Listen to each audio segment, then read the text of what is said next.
Hey Mike, I just wanted to do that walk around for you. This is the machine we actually ran your parts on yesterday. They're doing the final spindle adjustment. To make sure that the spindle is square, we actually put a dial indicator on and then spin it off this granite block to make sure that it's perpendicular. So this is that 12 horsepower, or 12.6 horsepower HSK 63 spindle. And that's the tool changer. And I'll come back and get a bit more on that later. I wanted to take a second and explain the difference between a BT30, sometimes called an ISO 30, slightly different but the same basic design, and an HSK 63. First off, don't get the name of this tool holder, HSK 63, confused with the spindle company, HSD. HSD is a brand name like Ford or Chevy. An HSK 63 is a spindle type like V6 or V8. Okay, this is probably the kind of tooler you have. This should look familiar to you. Solid taper with a retention knob or pull bolt on the top. So the way this works is that inside the spindle there's a collet that comes in and grabs that retention knob and sucks it up into the spindle. Certainly a workable system, but the narrowest part on the whole tool holder, up here where the retention knob is, that's the part that holds it into the spindle. And because of the way that it clamps on the outside, the faster that spins, the more that wants to open up. Centrifugal force wants to open that up. This one, on the other hand, HSK, you see that the taper itself, the diameter is bigger. Here, it's bigger here than it is here, and it's hollow on the inside. There's actually an arbor that goes in there and expands, and the faster that arbor spins, centrifugal force wants to open it up even more. So the faster this one spins, the better it clamps. That's not the case with this one. You'll also notice that this surface, what I call the top of the V-flange, that's much wider than this one. This surface actually contacts the spindle as well as the taper. So this two-surface contact, that's what makes this combination a router or a shaper spindle. It could take a much bigger tool because it's got a much better hold. Actually, with the same force on the drawbar pulling up, this one has twice the holding force to hold it in that this one does. And also, because it's got the two-surface contact, this one has 5 times the radial load that the BT or ISO tool holder has. So this is what the automatic tool changer looks like. That's our dust hook, a nice dust brush, 6-inch. You notice when we cut yesterday, we weren't spraying chips all over. It's our 12.6 horsepower. This is made by Hyco, which is the SMC brand company. That's our carousel tool changer. I wanted to show you that the tool changer fingers are actually aluminum with a little nylon insert, so much more durable. And that's a drive, it spins the carousel. We put covers over that to keep it all out of harm's way. And travel back over to this machine. The motor that spins that carousel, there's a little planetary gearbox. And the way that works is that there's a cam. With the camera.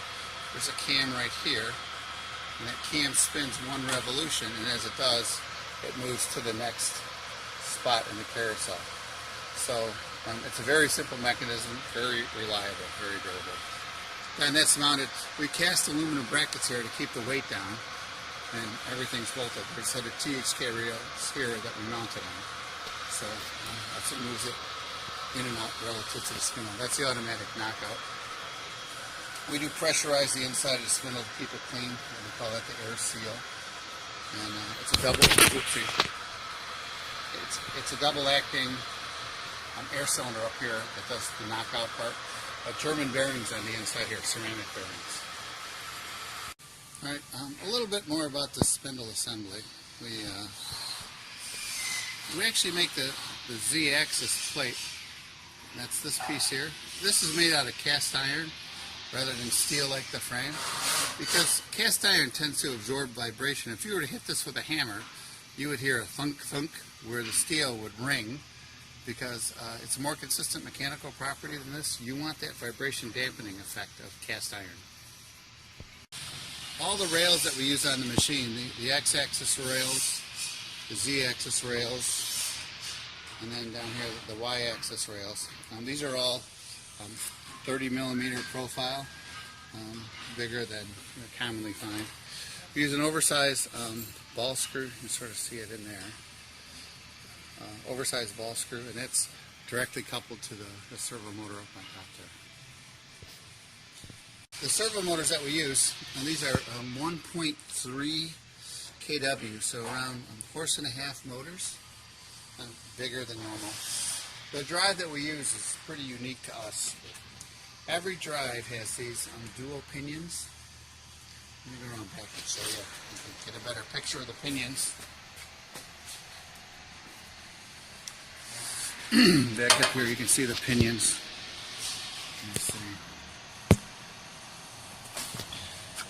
One here, and then there's one back over here, so dual pinions. And what that does is one of these pinions, by using this serpentine belt, this belt is wanting to pull, this is spring loaded under here. Right under here there's a spring. It's sort of, this serpentine belt is like the belt that's in your car. It goes from your engine to your water pump to your air conditioner to your alternator, and the serpentine belt just goes around in your car. Same idea. This belt, or this pinion, it's attached with this compression fitting. This pinion wants to turn this way, and this pinion wants to turn the opposite, counterclockwise. So that's what preloads on the rack. So I never have to adjust these. They're self-adjusting forever. We use helical rack and pinion. So that's a very solid setup. The rest of the frame itself is made all out of 8-inch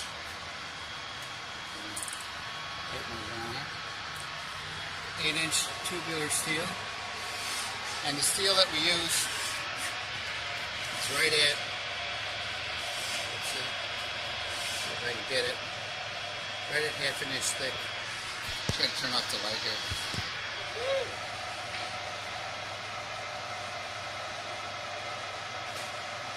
Right at 1/2 inch thick on this steel. These are the pop-up locators. 1, 2, 3 in this corner, and then one further back. That's easier for a sheet. These guys in front here are easier for a smaller part, so you can locate. And these are programmable, as is the on and off of the vacuum. That's the manual override. That's the locator button. Move the locators up and down. These buttons select the vacuum zones,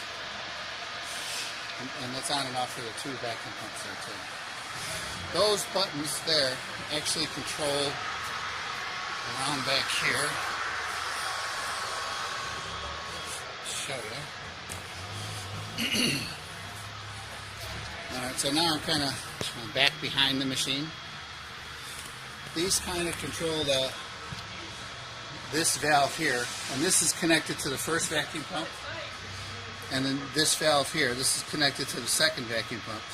And everything is tied together with a central manifold, so that lets me put both vacuum pumps down any zone of the table.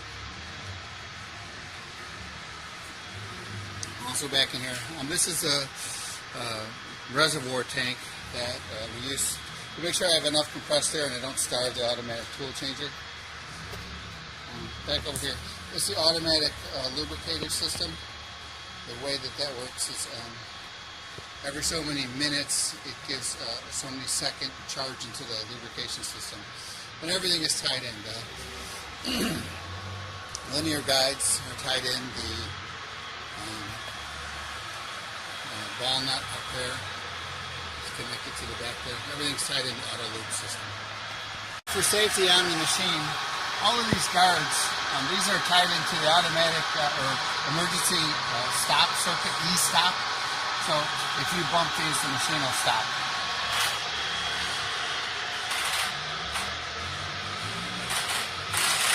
electrical control panel. That's the main on and off for the machine there. That's for the first vacuum pump, second vacuum pump.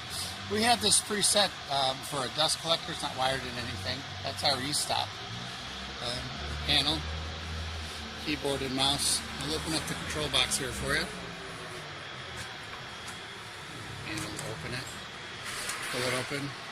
First of all, so you'll notice we put a nice seal on here to keep dust out of it.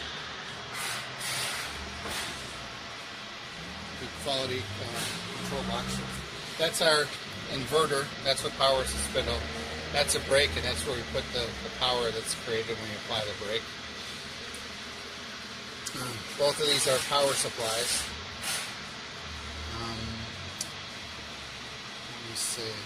Each one of these are noise suppressors. This is our old side control and our servo amplifiers. Yaskawa brand amps.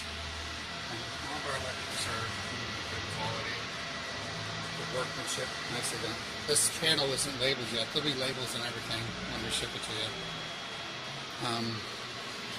Back here on the side of it, we actually put a heat exchanger so we don't circulate outside air with the inside of the control cabinet, but we do actively cool it. More on the frame.